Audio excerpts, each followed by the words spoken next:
समुद्र मंथन के समय जब अमृत प्राप्त हुआ था और उसे लेने की छीना झपटी मची हुई थी असुरों और सुरों में,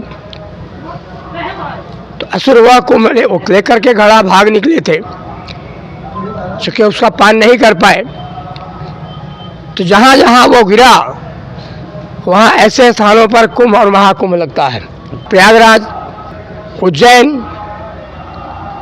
नासिक और हरिद्वार।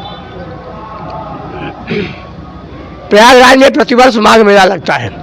माघ मकरगत रवि जब होई, तीर्थ पति आप सब कोई, तो प्रयाग को तीर्थों का राजा कहा जाता है और सारे देवी देवता 33 कोट यहाँ विराजमान रहते हैं। संपूर्ण जनता भी यहाँ विराजमान रहती है और ऐसी श्रद्धा का यह कार्यक्रम का प्रारंभ महाराज हर्षवर्धन ने प्रारंभ किया था। 40 करोड़ से ऊपर इस वर्ष श्रद्धालुओं के आकर के और स्नान करने और पुण्य लाभ लेने की कल्पना है। और उसी प्रकार से माघ मेला में प्रशासन के द्वारा व्यवस्था भी होती है, शासन उसकी व्यवस्था भी करता है।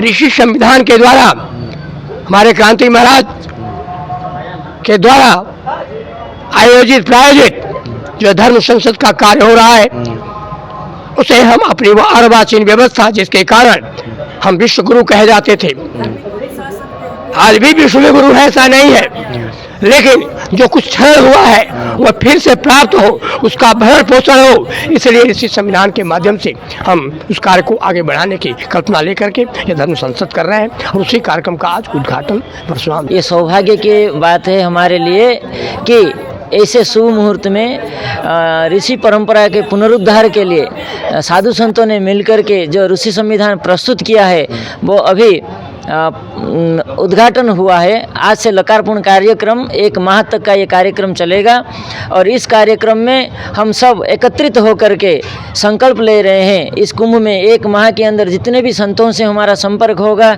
और जो भी संत पहले से ही परिचित हैं अभी सब आएंगे यहाँ, यहीं संकल्पित होकर के जाएंगे। पूरे भारत में ऋषि संविधान के जैसे वो 1056 जो नियम लिखा गया है, संतों ने मिलकर के लिखा है, वो जो पुस्तक है हमारा, उस पुस्तक की हिसाब पर पुस्तक का इस प्रकार जो प्रस्तुत किया गया है, इस पुस्तक में हमारा संतों का विचार लिखा हुआ है कि कैसे हम हिंदू एक हो सकते हैं, कैसे हम भारत को हिंदू राष्ट्र बना सकते हैं और हिंदू राष्ट्र बनना क्यों जरूरी है, ये सब विषय उपस्थापन किया गया है। और हम आशा रखते हैं कि पूरे भारतवर्ष के माने सज्जनों का समर्थन मिलेगा और ये कार्यक्रम आगे बढ़ेगा, हिंदू राष्ट्र बनेगा, हिंदू संगठित होंगे, भारत का उज्जवल भविष्य होगा।